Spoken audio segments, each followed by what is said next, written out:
Mid-2000s, man. There was a time to be a Green Lantern fan.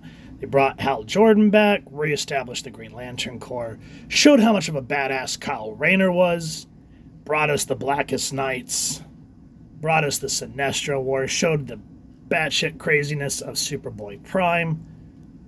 Awesome stuff. And then the Blackest Nights was just like the cherry on top. And even though the movie sucked, at that time we got a Green Lantern movie.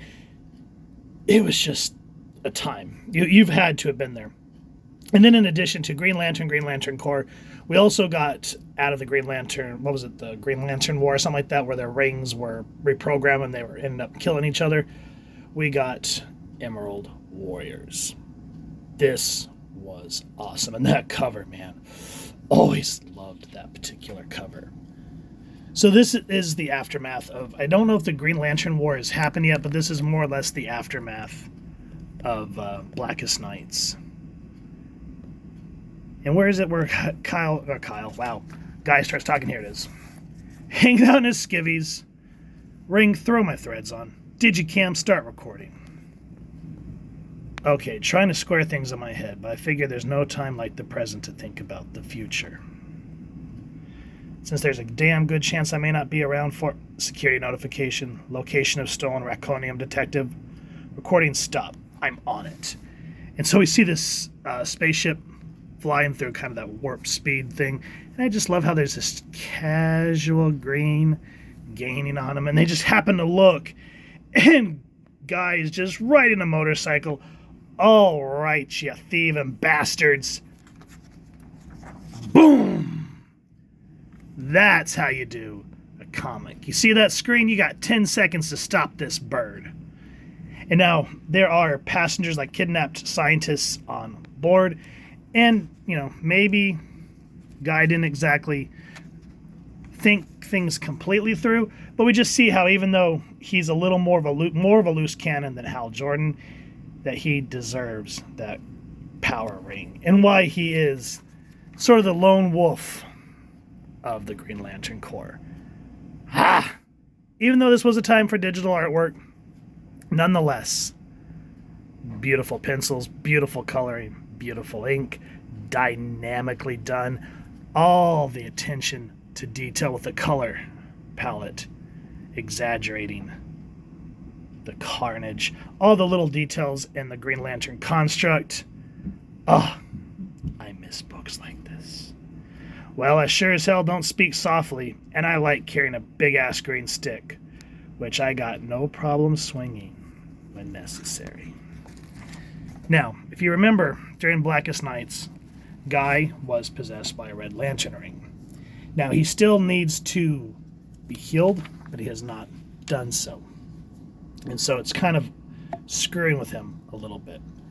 The whole jumping on point of this book is that there was too many secrets in the Blackest Nights. The Guardians of the Universe not talking about the, the massacre at Space Sector 666, which was Atrocitus' home planet, or the location, which I can't remember off the top of my head, where Larifles was. And Guy says there is too many variables. It's as plain as day right in front of our faces. And just how plain is it, Lantern Gardener? The nasties I brought in here a few hours ago were heading towards the unknown sectors with weapon-grade rack and kidnapped physicists. Yes, Salic updated us, as did the irate physicists when they logged an official complaint and compensate requests due to the mental suffering and bruising they sustained during your rescue effort. I'm all broken up about their skin knees, but I find I'm a little shocked, and awe works better than a happy face and a cookie when it comes to getting the job done. And of course, an ad. And he basically says, we need to put together a team and be proactive. It's time to chart these sectors, shine a bright green light in the dark, and get the shadows running, see what's what. It's time to go Lewis and Clark out there and launch a discovery expedition into the farthest points of the universe so we can find the next big threats and snuff them before it's too late. And oddly enough, the Guardians acquiesce and say, yes, you're punking me, right? There's no Digicam crew here recording this to play in the mess hall, is there? Punking. Never mind. And so he takes off before they could say anything. And we find out that there is a baddie. And what I love is how Ganthet plays a major role in this, because there is sort of this uneasy pact between Guy Gardner, Ganthet, and Atrocitus. And they basically trying to figure out a way to get all of these baddies and whatnot figured out from the unknown sectors. And they're basically saying we don't trust neither of us, but it's getting the job done. And Atrocitus even says, I've started to build this wall of rage as a reminder of all the souls the Guardians and Manhunters murdered in my home sector, my family, my people. I've been gathering their skulls from the decimated planets, and I finally realized why. I wanted audience, an audience who has a vested interest in seeing justice served. My people's tears of rage and joy will shed here when I build a wall of skulls at the Guardians in their core. And I love Bleeds. I can't remember if DC Direct did a Blackest Nights version of her. If they did, I need to find her. Will you help make them bleed?